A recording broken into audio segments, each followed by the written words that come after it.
What's up, everybody? It's me from Team Tech Reviews back in another video. So I'm gonna do a quick review of my experience with the iPhone 14 Pro Max. So I've had this phone since launch date and I like it.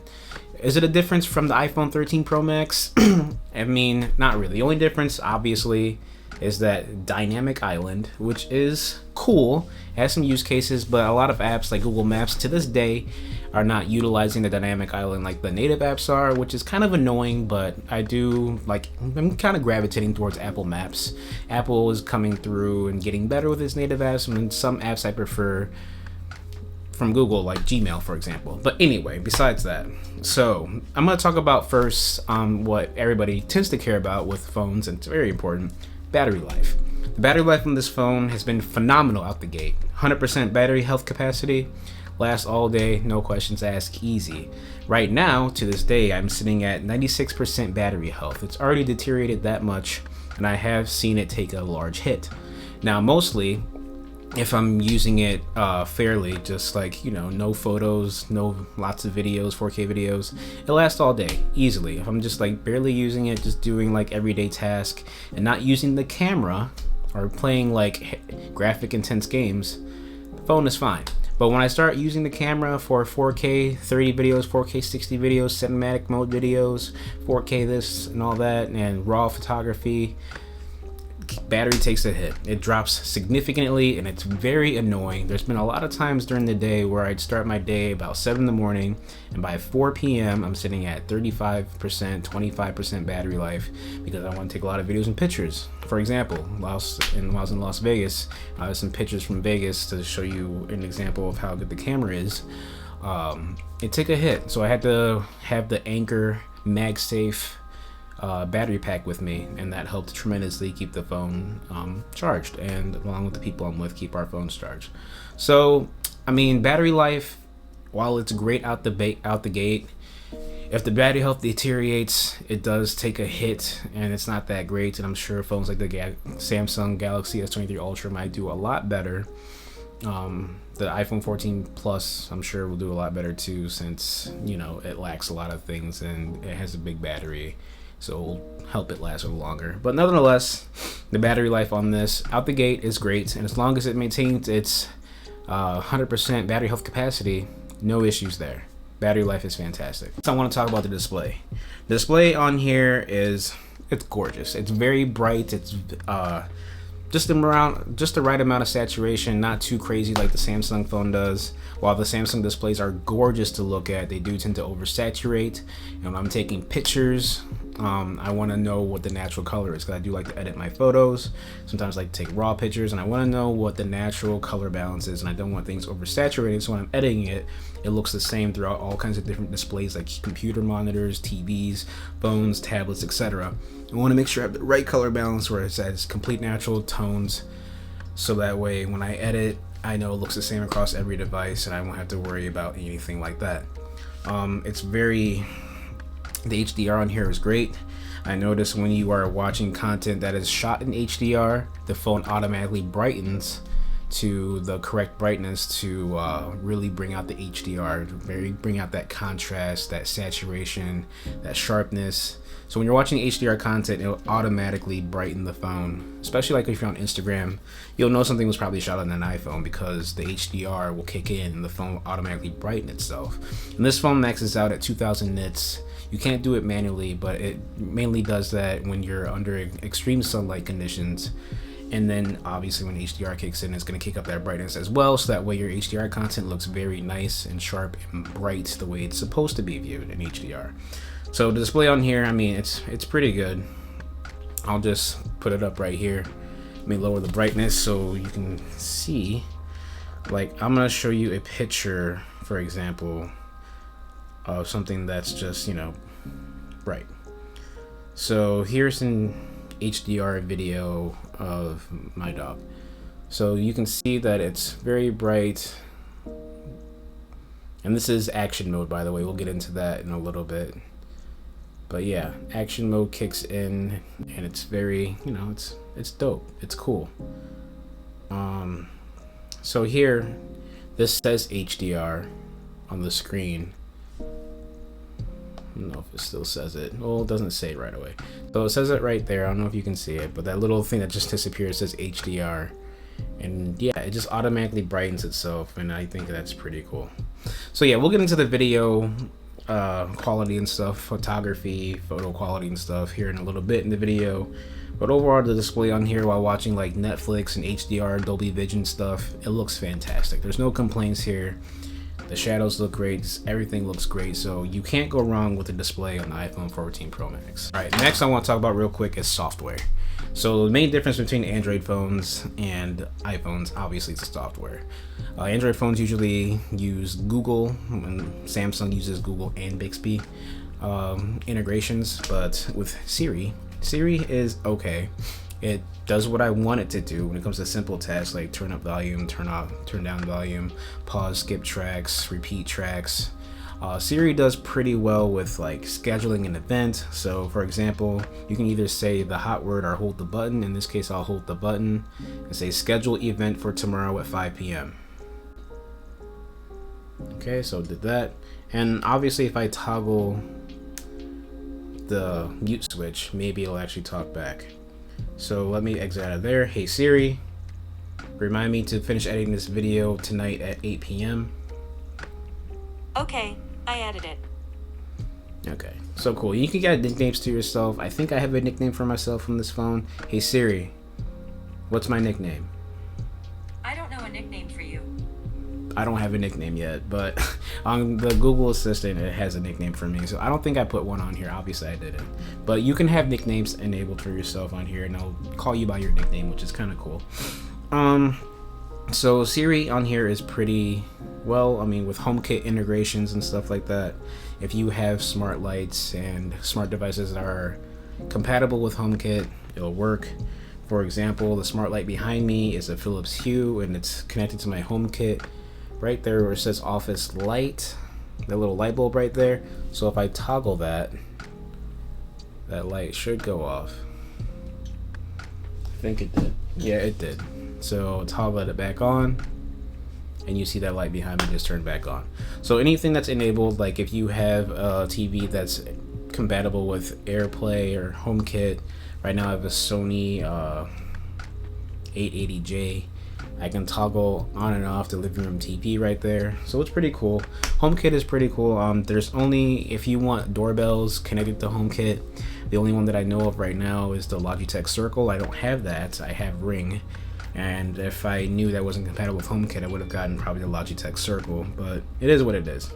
So I'm going on a ramble with the software, but Siri is just part of the software. There's also the phone. So the phone app is a little different than Samsung. It took me a while to get used to this, because with iPhones, when you type in like numbers, for example, nothing pops up. There's no suggested contact. On Android, at least on Samsung, it would have a suggested contact come up while you're dialing the numbers. So that's meh. And then obviously we have iMessage. You know, blue bubbles. So if you're one of those people who care about blue bubbles and green bubbles, I mean, that's just an American culture thing from my understanding, from my research. Europeans don't really care about that. Everybody uses like WhatsApp, for example, or Facebook Messenger. So the whole blue bubble iMessage thing, it's not really a big deal. But if you do care about your messages being sent at its full quality, like if you're sending videos and pictures, because it translates to MMS and it's not its full file, MMS really compresses it and it makes it a lower quality. So videos that are shot in HDR Dolby Vision will end up looking like crap if they're sent on MMS. With iMessage, it sends the full file, so it will not be compressed and it will look the way it's supposed to look. Now you can work arounds with this. You can send the videos on Facebook Messenger and WhatsApp. I think Facebook Messenger still compresses it a little bit, but it's still better than MMS, and same with WhatsApp. So in order to avoid low quality MMS multimedia messages with photos and videos, I would suggest you ask your friend or family member to download Facebook Messenger or use WhatsApp if you want to send videos at high quality to someone who doesn't have an iPhone. Right, because right now Google is working on RCS, which is rich communication text messaging, and that's supposed to help pretty much get it on the same level as iMessage, but not all phones are going with it, and Apple is not working with Google to integrate RCS with iMessage, so that way people can just send not heavily compressed MMS messages to each other, so that way everyone can enjoy high quality photos and videos while sharing with each other. But nonetheless, that's what you get with the iPhone, is the popular iMessage. You get FaceTime, and FaceTime is pretty cool. You get to have multiple people in the party. With the latest update, you can have, I think, up to like 32 people on FaceTime. I don't know. But you can also send invites to people who have Android phones for FaceTime. But that's kind of wonky, and I'm not really going to get into it. But you can now send the FaceTime invites to people who have Android phones, so they can FaceTime with you, and it makes them go to a browser and blah, blah, blah. So, I mean, it's not as good quality. If you want to just, video chat with someone who has Android, just get Google Meet. Simple as that. Google Chat video, and just work around that way. The camera, we have another section. There's a lot of different things. Like, I can make a whole separate video with software about like the different apps that you can use on the iPhone and how useful they are, because the apps are different, and to an extent, when it comes to iPhone and Android. But I could go on and on. Already we're at 6 minutes talking about software, so let's talk about next the speaker quality. So, speaker quality. How does the iPhone 14 Pro Max sound with its speakers? Well, here hopefully I have a royalty-free video that won't get copywritten, and I'm gonna turn it up halfway and put it next to the mic so you guys can hear it.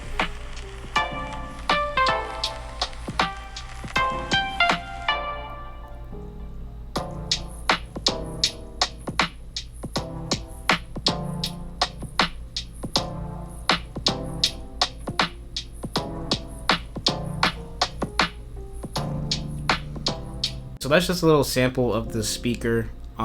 It has a front firing speaker right here on the top, and then the bottom firing speaker is right here. So not two front facing speakers, just one little one at the top here above the dynamic island, and then one right here. Which, speaking of dynamic island, sorry about that, this should be in the software section, but the dynamic island, the newest thing on the iPhone, dynamic island.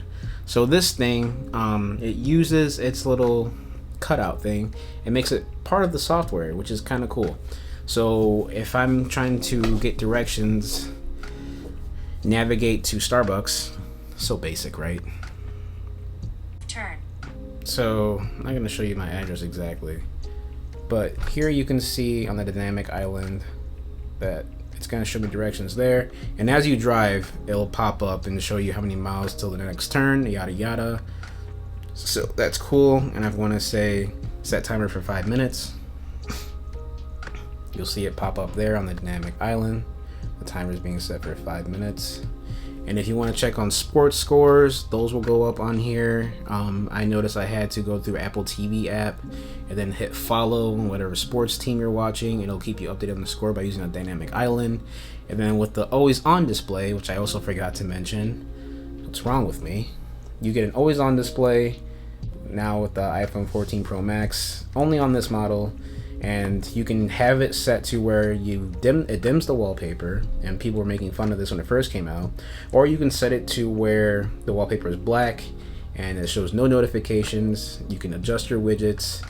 So there's different ways you can do that, and I'll make a separate video about that because I don't want this video to be too long. I'll make a separate video about how to adjust your widgets and your always on display on the iPhone 14 Pro or 14 Pro Max. Alright, take 4 because I want my background back instead of the bubbles. So I want my Naruto and my Tokyo Ghoul King Kaneki background there. Anyway, take 4. Microphone quality on the iPhone 14 Pro Max while in cinematic mode 4K 24. Let me know in the comment section how the microphone sounds, how the video looks. With my hand over here, you can see the processor struggling with the cutouts by the plant and by the jelly beans. But nonetheless, when my hand's down, 4K 24, cinematic mode looks pretty good, looks pretty natural. I have the aperture at 5.6 because at 5.6 it has a more natural cutout. You might even want to have it higher than 5.6, but between 5.6 and 7, I think the cutout looks more natural because anything below it, like 2.8, looks really unnatural, and you can tell it's fake and probably an iPhone or some kind of phone cinematic live video thing you got going. So let me know in the comment section what you think of the video quality so far, of this and the microphone quality, because right now we're going to segue into the camera quality of the iPhone 14 Pro Max and how it does in low light video, photos, and just daylight photos and videos, and just all the camera in general. So let's get into that and then wrap up this video.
Now you saw the examples of the photos and videos. Let me know in the comment section what you think below. This is my review of the iPhone 14 Pro Max. Overall, I do recommend the phone if you are coming from the iPhone 10 or 11 or even 12, because it is quite the upgrade when it comes to the camera. They finally have a 48 megapixel sensor. Bigger sensor means better in low light.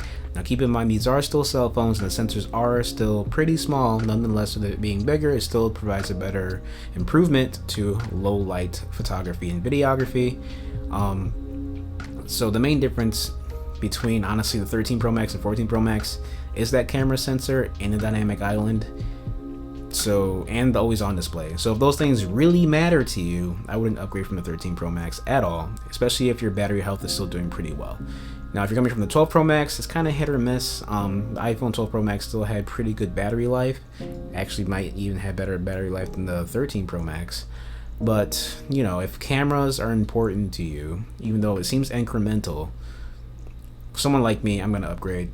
If the cameras get upgraded, I'm gonna upgrade the phone, because camera quality has always mattered to me. But if you're just an average user where the cameras are just good enough for you, because those phones still take pretty good photos and videos, then stick with that phone. And if you're coming from an iPhone 10, maybe you should definitely upgrade, because I mean, that's still a great phone, but now we're 4 generations ahead with the 15 around the corner. So yeah, if you're coming from the 10, definitely recommend upgrading, even if it's the Pro model, but I wouldn't upgrade to the iPhone 14 models, because that's just, you know, baby version of the iPhone 13 Pro models. If you're gonna get the iPhone 14, just get an iPhone 13 Pro, because the price points and what it offers, yeah, because you still get 120 hertz I believe, on the 13 Pros, and you're getting at 60 hertz. That's one thing I want to get into too. The Pro models are the only phones that will give you the smooth display, and granted, iPhones have the smoother 60 hertz displays, while Android phones that are stuck at 60 hertz are kind of jagged a little bit. But with the better processors that we have nowadays, most phones are okay and aren't as like janky, unless you're getting really cheap phones with lower quality displays. But with the iPhones, 60 hertz is still smooth, but once you go 120 hertz, it's really hard to go back because you really notice the fluidity, can't say that word, and the screen quality. So it's up to you. So if those things matter to you, I would upgrade. If not, and you have the 12 or 13, probably stick with that until maybe the 15 comes out. When the 15 comes out, it's going to have USB-C, and if you don't know what that is and you have an iPad, that's what you use to charge your iPad, and you no longer need to carry a lightning port anymore. You can carry just the USB-C charger and have one charger for everything. So that's how it should have been, but you know, Apple likes to make that money off them lightning ports. So yeah, so if you like this video, hit that bell icon, subscribe, stay tuned for more videos from me. Thanks for watching, really appreciate y'all. Get 1.5k subscribers, and hopefully we can get to 2,000 by the end of the year. That means a lot to me. Appreciate you guys. Thanks for watching. Peace. Stay safe.